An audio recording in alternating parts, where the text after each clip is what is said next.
মার্কিন বাজারে পোশাক রপ্তানির শীর্ষস্থান হারিয়ে এবার বাংলাদেশের পরে অবস্থান করছে চীন। চলতি বছরের প্রথম 5 মাসে দেশটি তৃতীয় অবস্থানে চলে গেছে। অন্যদিকে দ্বিতীয় অবস্থান ধরে রেখেছে বাংলাদেশ, আর তৃতীয় থেকে শীর্ষে চলে গেছে ভিয়েতনাম। মূলত ট্রাম্পের উচ্চ শুল্ক চাপের ফলে এমন পরিস্থিতিতে পড়েছে চীন। এর প্রভাবে দেশটি থেকে চলে যাওয়া ক্রয়াদেশগুলো ধরতে পারছে না বাংলাদেশ। দেশের প্রধান রপ্তানি খাত তৈরি পোশাক শিল্প। এর প্রধান গন্তব্য যুক্তরাষ্ট্র আর ইউরোপের বাজার। ট্রাম্পের শুল্ক চাপে চলতি বছরের জানুয়ারি থেকে মে এই 5 মাসে যুক্তরাষ্ট্রের পোশাক রপ্তানিতে শীর্ষ অবস্থান হারিয়েছে চীন। সেই স্থান দখল করে নিয়েছে তৃতীয় অবস্থানে থাকা ভিয়েতনাম।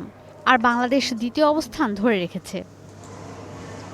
ইউএস ডিপার্টমেন্ট অব কমার্সের আওতাধীন office of textile and apparels ওটেক্সার পরিসংখ্যান অনুযায়ী জানুয়ারি থেকে মে মাস পর্যন্ত যুক্তরাষ্ট্রের বাজারে বাংলাদেশের তৈরি পোশাক রপ্তানি গেল বছরের একই সময়ের তুলনায় কমলেও বাংলাদেশ রয়েছে আশানুরূপ অবস্থানে।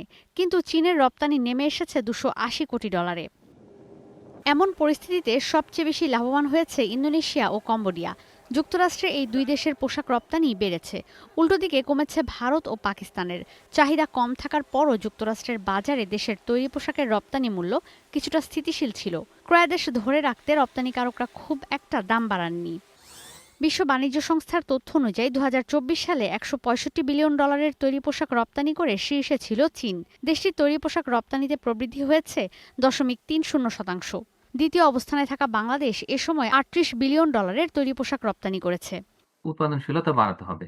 এইটাই সবচেয়ে বড় শক্তি হতে পারে বাংলাদেশে, এবং সেটার জন্য আসলে ট্রেনিং, স্কিল ডেভেলপমেন্ট এর কাজগুলো করতে হবে, এবং এখানে সরকারি বেসরকারি যে অংশীদারিত্ব সেটা বাড়াতে হবে।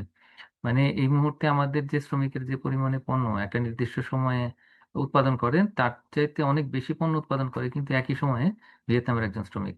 তো চীনে সেটা আরো বেশি। তো সুতরাং এই জায়গাতে আমাদের একটা কিন্তু দৃশ্যমান উন্নতি করতে হবে। তো উৎপাদনশীলতা বাড়াতে পারলে তখন কিন্তু আমরা এই যে শুল্কের চাপ সেটা কিছুটা মোকাবেলা করতে পারবো। যুক্তরাষ্ট্রের পক্ষ থেকে দেশটির বাজারে ভিয়েতনামের পণ্য রপ্তানিতে 20% শুল্ক হার নির্ধারণ করা হয়েছে। তবে বাংলাদেশের জন্য এ হার 35%। এই অবস্থায় যুক্তরাষ্ট্রের কাছ থেকে শুল্ক হারে ছাড় না পেলে তৈরি পোশাক রপ্তানিতে ভিয়েতনামের তুলনায় বাংলাদেশ পিছিয়ে পড়তে পারে বলে আশঙ্কা করছেন খাত সংশ্লিষ্টরা।